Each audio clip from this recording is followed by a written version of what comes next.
اعوذ باللہ من الشیطان الرجیم بسم اللہ الرحمن الرحیم۔ ناظرین کرام، پروگرام پیغمبر اعظم کے ساتھ میں ہوں آپ کا میزبان ڈاکٹر امتیاز ترابی اور سلام عرض کرتا ہوں۔ آج کے پروگرام میں حسب سابق میرے ساتھ ہمارے عالم دین حجت الاسلام مولانا سید فدا حسین بخاری صاحب ہیں۔ ناظرین، آپ جیسا کہ جانتے ہیں پیغمبر اعظم کی پہلے پروگرامز میں ہم نے سیرت طیبہ پہ بڑی سیر حاصل گفتگو کی اور پچھلے پروگرام میں ہم نے شب ابی طالب پہ گفتگو کی۔ آج کی اس نشست میں ہمارا جو فوکس ہے وہ ہجرت پہ ہے، ہجرت حبشہ پہ، ہجرت مدینہ پہ، اور اس سے ریلیٹڈ جتنے بھی اسپیکٹس ہیں ان پہ ہم گفتگو کریں گے۔ تو پیشتر اس کے کہ میں ہجرت حبشہ پہ موضوع کا آغاز کروں، میں قبلہ مولانا صاحب سے گزارش کروں گا کہ وہ ہمارے ناظرین کو بتائیں کہ لفظ ہجرت کے معنی کیا ہیں اور ہجرت کی ضرورت جناب سرکار ختمی مرتبت مولا کل ختم الرسول جناب محمد مصطفیٰ صلی اللہ علیہ وآلہ وسلم اور ان کے اصحاب کبار کو کیوں پیش آئی، اور پہلی ہجرت یعنی ہجرت حبشہ یہ کب رونما ہوئی۔ تو قبلہ میں نے جیسا آپ سے سوال کیا، ہمارے ناظرین کے لیے ذرا تفصیل سے بتائیے کہ ہجرت حبشہ کے اسباب کیا تھے اور یہ کب رونما ہوئی۔ جی بہت شکریہ جناب ڈاکٹر ترابی صاحب۔ بسم اللہ الرحمن الرحیم، نحمدہ ونصلی علی رسولہ الکریم وعلی آلہ الطیبین الطاہرین المعصومین، اما بعد فقد قال اللہ تبارک و تعالی فی کتابہ المجید والفرقان الحمید وقولہ الحق، والذین آمنوا وحاجروا وجاہدوا فی سبیل اللہ والذین آووا ونصروا اولئک هم المؤمنون حقا۔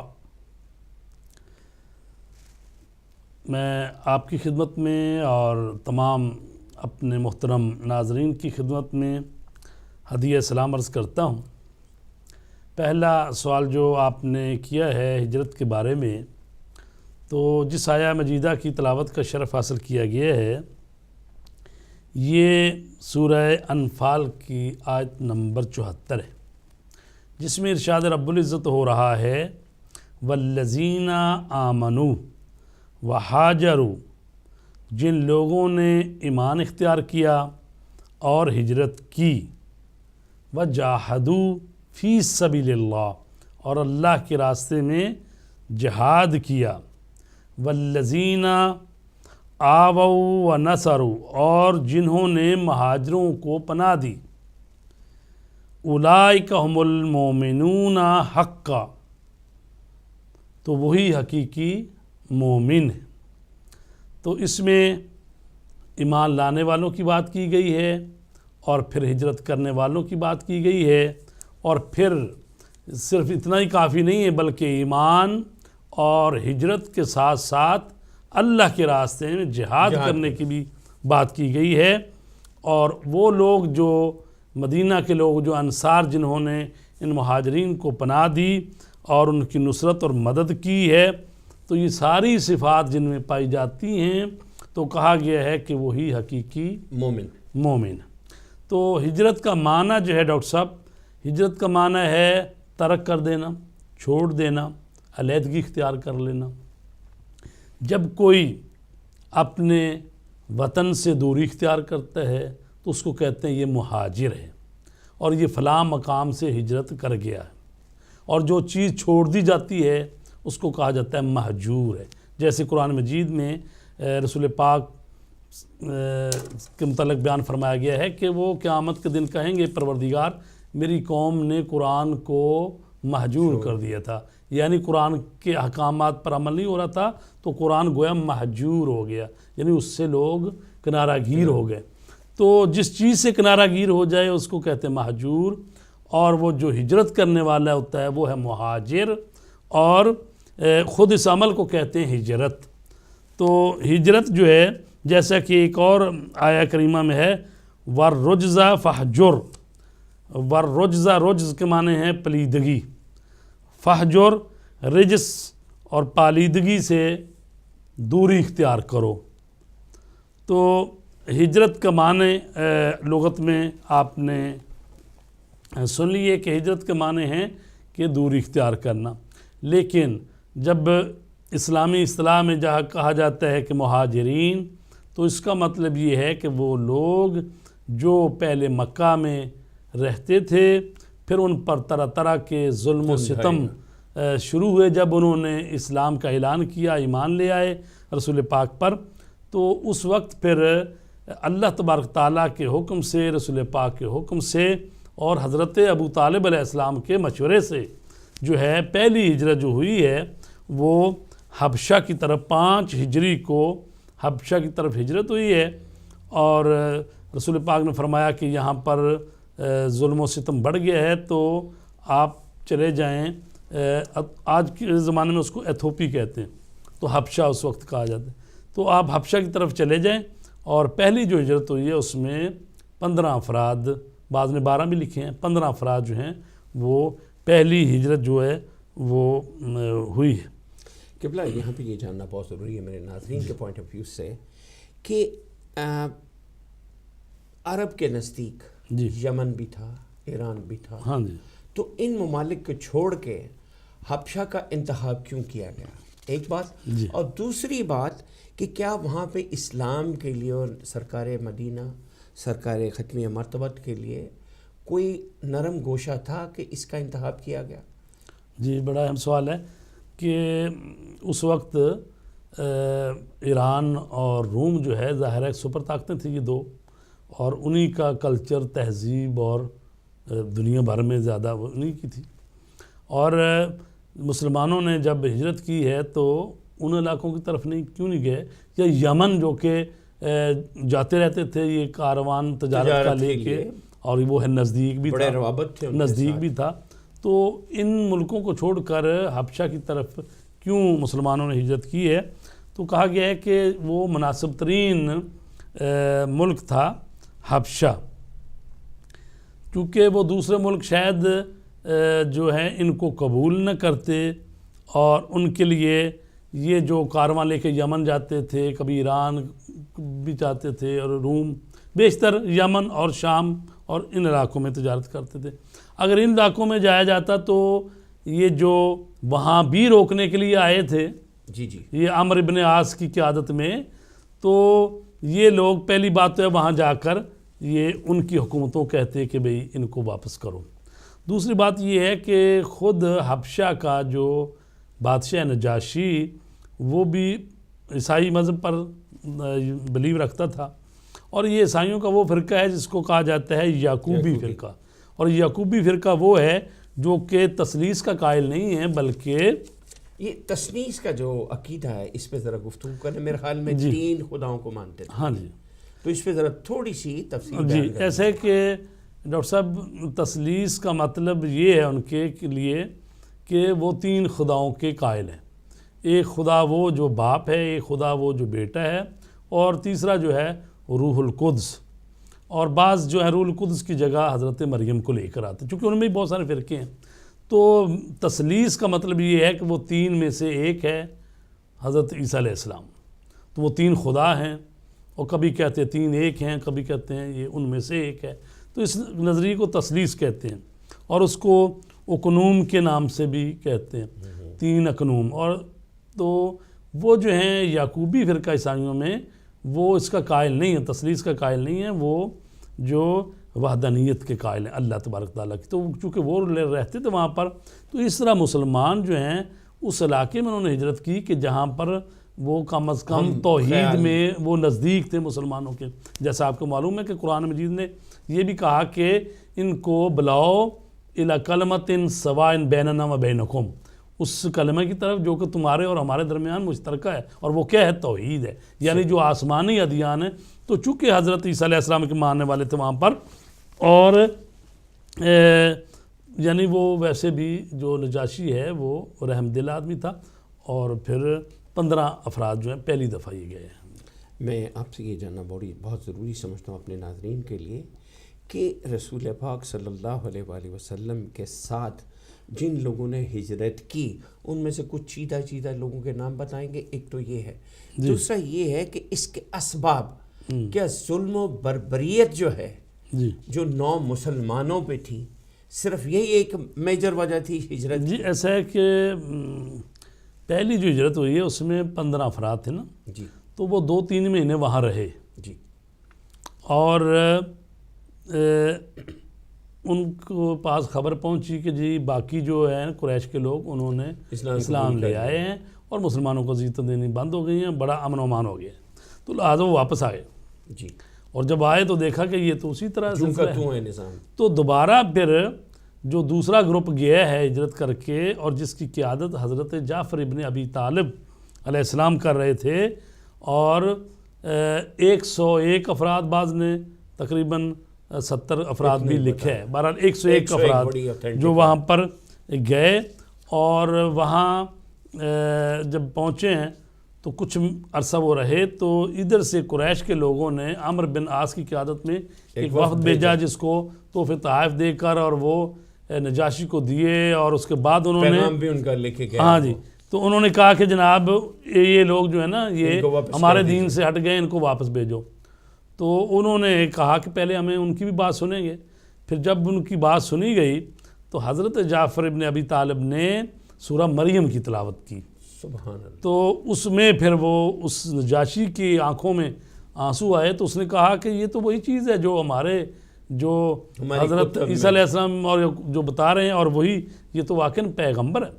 تو لیکن چونکہ ظاہر ہے کہ وہ اگر وہ حکومت کو چھوڑتا ہے, بہرحال وہ باطنی طور پر وہ مسلمان ہو گیا تھا, قائل ہو گیا تھا. تو یہ جو لوگ تھے مہاجر, ان کے سپرد نہیں کیا گیا. انہوں نے کہا آپ آرام سے اس ملک میں زندگی کریں. تو اس طرح سے یہ جو ہے ہجرت ہوئی ہے, جس کو ہجرت ابشہ کہتے ہیں. تو چونکہ آپ نے یہ سوال کا دوسرا حصہ تھا کہ ہجرت کے اسباب کیا تھے. ہجرت کے مین اسباب تو یہی ہے کہ خصوصاً ان لوگوں کو زیادہ مارا پیٹا جاتا تھا یا اذیتیں دی جاتی تھیں جن کے کوئی بڑا قوم قبیلہ نہیں تھا, جتھا نہیں تھا, جو مستضعفین محروم لوگ تھے, یا کوئی غلاموں میں سے تھے, یا ایسے تھے کہ جو دور سے آ کے بسے ہوئے تھے اور کسی نہ کسی کے ساتھ حلیف ہوئے تھے, اب وہ ان کی وہ پرواہ نہیں کرتے. تو اس طرح سے اگرچہ یہ تاریخوں میں موجود ہے کہ ایسا نہیں تھا کہ صرف ایک ہی قوم قبیلے کے لوگ تھے, بلکہ ان میں بنی عبد الشمس کے بھی لوگ تھے جو مسلمان ہوئے, بنی اسد سے بھی تھے, بنی عبد الدار بھی سے, بنی زہرہ, بنی مخزوم, اور اسی طرح بنی عدی, بنی حارث, بنی عامر, بنی امیہ, یعنی ان میں سے کسی بھی ایک کسی 2 آدمی, تو یہ سارے مل کے تمام ہوئے تھے. یعنی ایسا نہیں کر سکتے تھے کہ وہ سب کو قتل کر دیں, کیونکہ یعنی ہر قبیلے میں سے تو تھے. جی ہاں, تو مختلف قبائل میں سے. تو ظاہر ہے کہ ایک تو یہ وجہ تھی, اور رسول پاک کا تھا چونکہ دفاع بنی ہاشم اور خصوصاً حضرت ابو طالب کی سربراہی میں ان کا دفاع ہو رہا تھا, ان کی حفاظت ہو رہی تھی, تو اس طریقے سے نہیں کر سکتے تھے جس طرح سے دوسروں کے ساتھ کرتے تھے.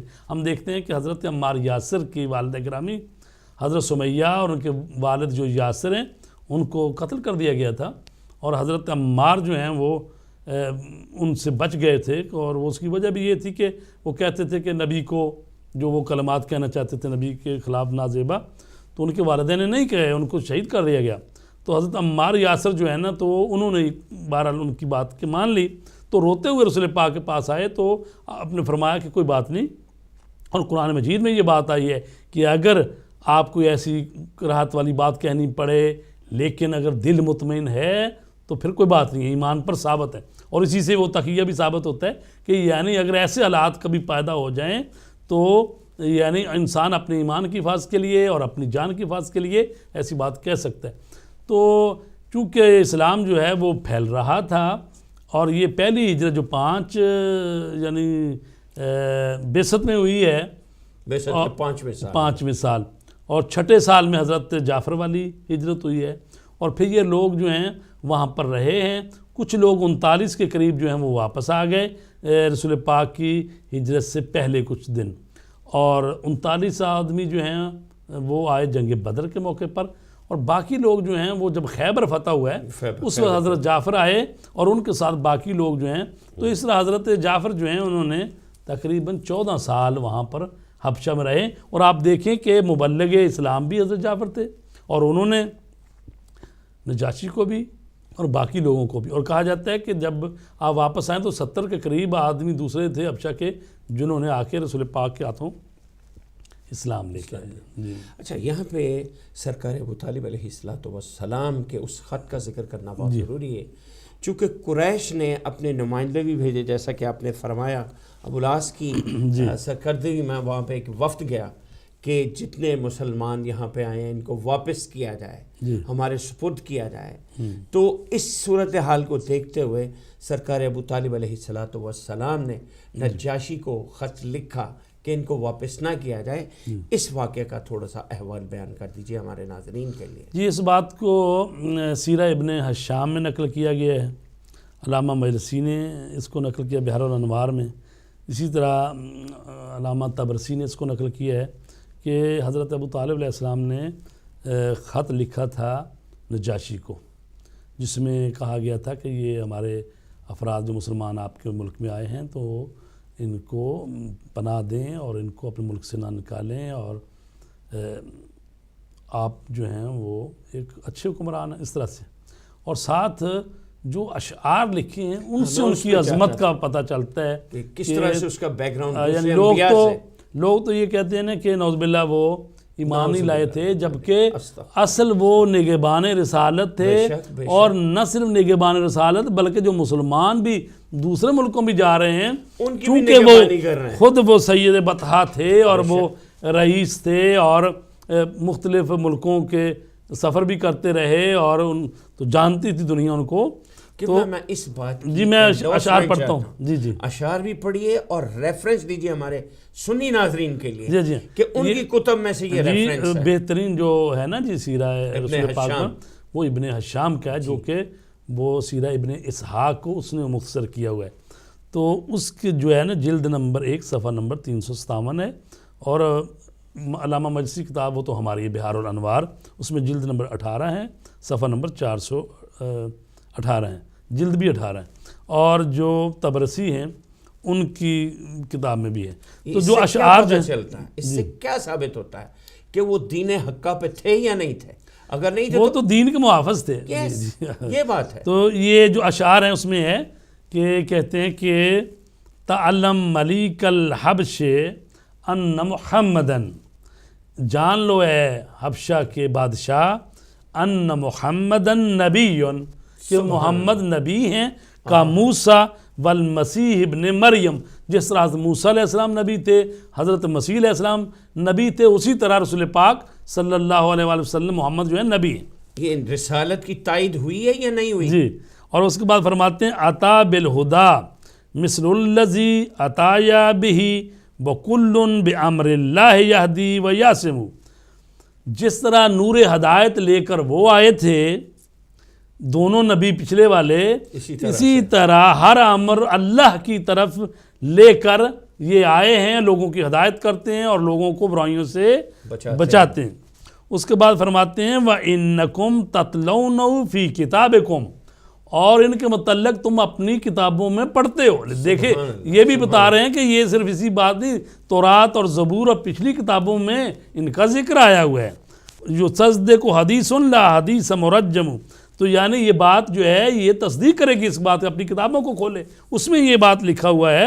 اور فرماتے ہیں فَلَا تَجْعَلُوا لِلَّهِ نِدًّا، اور فرماتے ہیں اللہ کا کوئی شریک قرار نہ دو، یعنی حضرت ابو طالب جو ہیں اس کو ایک قسم کی دعوت اسلام دے رہے ہیں کہ اللہ کے ساتھ کسی کو شریک قرار نہ دے، وَاسْلِمُوا، اور ایمان لے آئیں، اسلام لے آئیں، فَإِنَّ طَرِيقَ الْحَقِّ لَيْسَ بِمُظْلِمُ، اور جو طریق حق ہے وہ اندھیرے والا راستہ نہیں ہے، وہ ظلم کرنے والا راستہ نہیں ہے۔ تو یہ اس کو لکھ کر بھیج رہے ہیں کہ اس سے ان کا یہ بھی پتہ چل رہا ہے کہ وہ رسول پاک پر ایمان بھی رکھتے ہیں، ان کو نبی سمجھتے ہیں، پرانی کتابوں کا علم بھی ہے۔ جی ہاں، تو ایک آدھا شعر اگر اور مجھے اجازت دیں تو اس میں فرماتے ہیں کہ اس کو ہماری جو بوری حدیث کی کتاب ہے معتبر شیخ العینی کی، اس میں ہے جلد نمبر 1 صفحہ نمبر 499 پہ، اور مجمع البیان میں ہے، اور اسی طرح سیرہ ابن حشام میں آپ سے یہ جلد نمبر 1 370 صفحے پہ۔ اگر ایک کالر لے لیں تو اس کو تفصیل سے بات کریں گے۔ السلام علیکم ورحمۃ اللہ وبرکاتہ۔ وعلیکم السلام، میں سید سجاد حسین بول رہا ہوں سر۔ ماشاء اللہ جی، بسم اللہ۔ میں یہ آپ سے یہ پوچھنا چاہتا ہوں کہ یہ حضرت عمر، حضرت ابوبکر، حضرت امیر معاویہ سے آپ کا کیا ویر ہے، اور ان کی آپ بات نہیں کرتے اور ان کی مخالفت کرتے ہیں، اور جتنی بھی شیعہ قوم ان کی مخالفت کرتی ہے، تو انہوں نے کیا کرتی ہے، کوئی تو کام انہوں نے اچھا کیا ہوگا، کبھی کبھی ان کا بھی ذکر کریں۔ تو اسی وجہ سے یہ پاکستان میں جو شیعہ کلنگ ہو رہی ہے، آپ کیسے سید ہیں کہ آپ ان کے ساتھ آپ کا کیا وعد ہے؟ کوئی تو اسلام کے لیے انہوں نے کیا ہوگا نا، ان کا پیچھا بڑی مہربانی جی کرتے ہیں بات کرتے ہیں۔ ماشاءاللہ ان کے بڑے کارنامے ہیں، بڑا ذکر ہوتا رہتا ہے حضرت ابو بکر کا، حضرت امیر معاویہ کا۔ اس وقت یہ پروگرام سرکار ختمی مرتبت مولا کل ختم الرسول جناب محمد مصطفیٰ صلی اللہ علیہ وآلہ وسلم کی حیات طیبہ پہ ہے، ان کی سیرت پاک پہ ہے۔ تو انشاءاللہ ہمارے اور پروگرامز میں اس میں یہ سوال کیجیے گا، ضرور جواب ملے گا۔ چلتے ہیں ہم اپنے دوسرے کالر کی طرف۔ السلام علیکم ورحمۃ اللہ وبرکاتہ۔ السلام علیکم۔ السلام علیکم۔ بسم اللہ جی، وعلیکم السلام ورحمۃ اللہ وبرکاتہ۔ کون صاحب کہاں سے؟ جی میں پاکستان لاڑکانہ سے غلام رسول بات کر رہا ہوں۔ جی فرمائیے قبلہ۔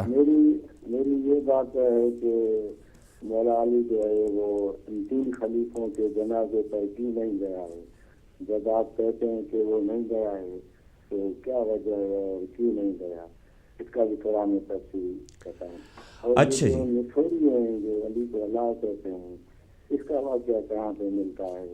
کیا یہ حقیقی واقعہ ہے یا نہیں ہے؟ آپ کے سوال کا بہت شکریہ قبلہ۔ انشاءاللہ اس سوال کا جواب ہمارے کیجئے سوال میں کیجئے گا، آپ کو جواب مل جائے گا۔ اس وقت جو پروگرام ہے اس سے متعلق کوئی سوال ہے تو اس کا ہم اسی وقت جواب دیں گے۔ ایک اور کالر لے لیتے ہیں آپ کی اجازت سے۔ السلام علیکم۔ وعلیکم السلام ورحمۃ اللہ وبرکاتہ۔ ڈاکٹر صاحب کیا حال ہے؟ ٹھیک ہیں آپ؟ اللہ آپ کو سلامت رکھے۔ جی اشتیاق بٹ صاحب۔ مولانا فدا حسین بخاری صاحب کی خدمت میں میرا بہت بہت سلام۔ اللہ تعالیٰ آپ کی توفیقات میں اضافہ بھی فرمائے، پاک پروردگار ہدایت ٹی وی کو ترقی بھی عطا فرمائے۔ سرکار دو عالم صلی اللہ علیہ وآلہ وسلم کے حوالے سے بعض لوگ یہ اعتراض کرتے ہیں، ڈاکٹر صاحب علامہ صاحب سے پوچھیے گا، ہماری بھی رہنمائی ہو جائے گی، کہ جب سورۃ المنافقین اتری تو اس وقت بہت سے لوگ صحابہ اکرام میں شامل تھے، مسلمان تھے۔